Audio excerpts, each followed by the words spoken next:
Hello! This is Gamma DX27 once again, and I've got a fun little DS review that we're going to do today because I am bored. And I'm probably going to make a habit out of doing this soon. The game I'm going to be reviewing today is Star Fox Command for the Nintendo DS. For the longest time now, I've actually been a pretty big Star Fox fan ever since the days of the 64 game, which was the first one I've played. I remember when I used to own the cartridge, I used to play that game on a daily basis, as I was a loser back then, and I still am now, but hey, to each their own, right? But I digress. 64 was cool. Assault was mediocre. Adventure, which came before Assault, was alright. And now we got this game, so here we got the main menu. We got four options. We got single player, we got the download play-based multiplayer, we got the Wi-Fi mode, and we've also got the options mode, which we'll look into later. Single player first. How about we get a general overview of how the story goes first, because every game's got a story. Sometimes they're not well written, but this one's okay. Kind of. Prologue. So this is basically how the story goes. Everyone who's played the Star Fox series knows that once upon a time in a galaxy far, far away called Lylat, there was an evil dude named Andross. And he was a threat to the Lylat system because no one liked him and he just sucks, okay? And Star Fox owned his ass. This is Star Fox. Well, the original Star Fox, when Peppy was still a pilot. They kicked Andross's ass. This is Venom, Andross's home world.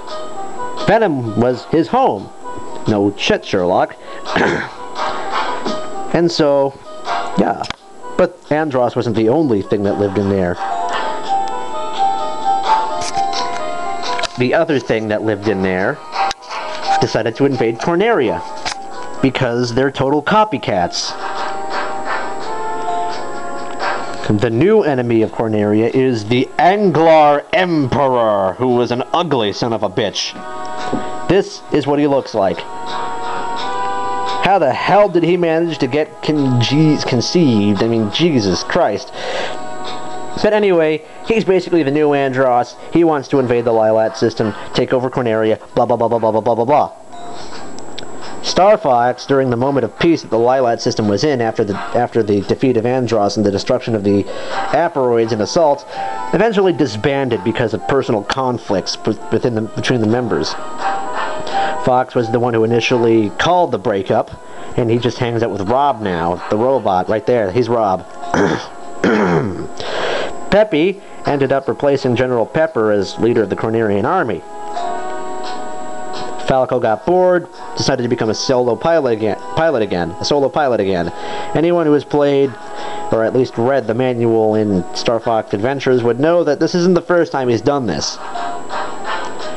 Slippy, of all people, fell in love with a pink toad. They moved over to Aquos, and now they live in a happily engaged life. Slippy, of all people, jeez. He was so annoying in the other games, I didn't even know anyone liked him. Of course, he's not actually that bad in this game, so maybe he can atone for that. I don't know. Starwolf is back, and this time they've got a price on their heads. They still decided to do some dirty deeds, even if Andross wasn't in the picture, and yeah, it's got their heads plastered on a wanted paper. Crystal. Anyone who's played Adventure would know who this chick is, and if you haven't played Adventure or Assault, well, she was useless in Assault, and she was even useless in Adventure because she got trapped in that thing. But I digress. She was part of the Star Fox team now, and Fox kicked her out because he was afraid that something bad would happen to her in the line of duty. This inevitably pissed her off, and now Fox is never going to get laid again. Ah, you poor soul. You were really good with the ladies, you know that, Fox? And now Fox has to get his team back together, save the Lylat system from the evil Anglar Emperor. And the rest kind of writes itself. The story itself isn't actually that linear, because after you play through it the first time, you get a whole bunch of multiple paths that you can take. But we're not really going to get into that here. Excuse me. Now let's look at the actual gameplay. We're going to select the stage.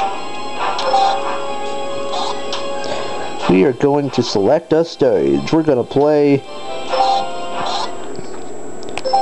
this starter stage because it's just really simple and easy.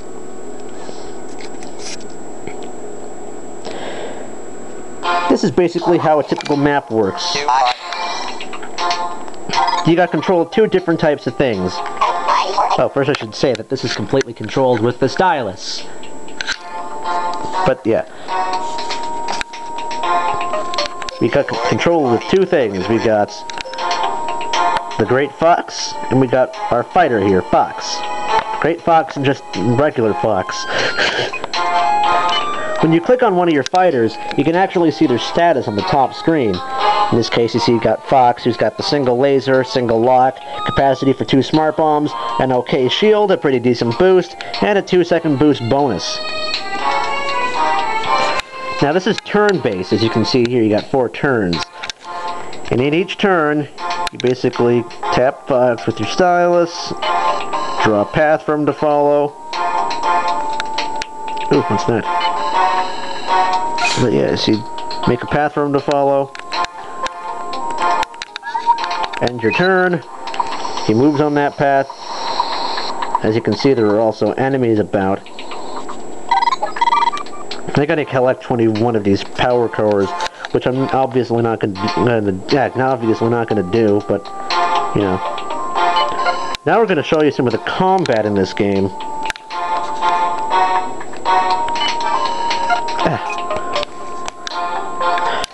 This is really hard to do.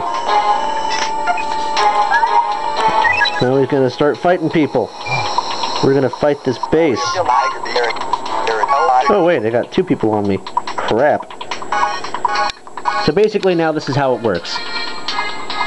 I'm gonna have to put it down here. We got Fox fighting this dude. We're gonna click on it, we're gonna play on the mission. Everything goes onto the top screen for a second, while it actually goes into the bottom screen. I gotta fight those things. Now the game is controlled using the stylus. See, watch. Move up, down, to go sideways to do barrel rolls. I'm gonna see if I can do this. It's really hard to do this and record at the same time, especially since I don't got a tripod. If you lock on to enemies, you can do this. Oh, you also got a set amount of time before you can do stuff.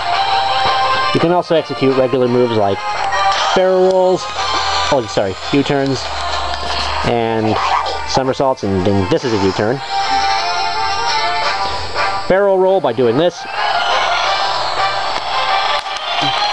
And you can even drop smart bombs, watch. Hey.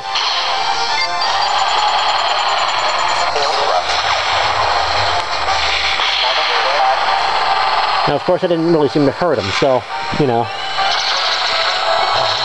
Uh-oh. Ugh, shut up, you stupid angler asshole. I'm a lot better at this game, it's just, yeah. Oh. Okay, I've had enough of this. But that's basically how the general game... this is how the general gameplay works. The game's also got a versatile... Well, not necessarily versatile, but still fun to use Wi-Fi mode. But we're not really going to look into that. I'm going to put the stylus away. One cool thing I want to show you, though. In the options menu, we've got the cool voice recorder mode. Basically, you know how, since it's all gibberish and stuff, you can actually have your voice sampled in this game. And I'll show you. Please answer some questions. Maximum volume setting. Now watch this. Balls. Anus. Rectum. Rectum. Rectum. Penis. Woo! Anal ring. Banana pie. The system is down, yo. Okay. Now it's saving. Now when I type these guys, they'll sound like me, being an idiot.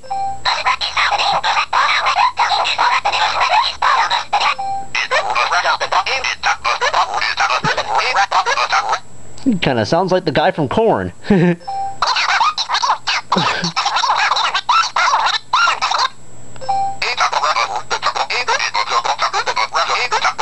so rhythmic.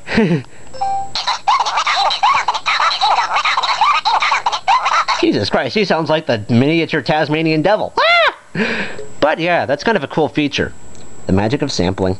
I'm gonna save that. Ugh. Right there is the same noise that it makes when it connects to the Nintendo Wi-Fi connection. That can get really annoying after a while. But yeah, this is my overall review of Star Fox Command for the DS.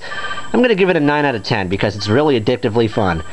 The story mode's a little bit short, but the multiple paths definitely cop out for that.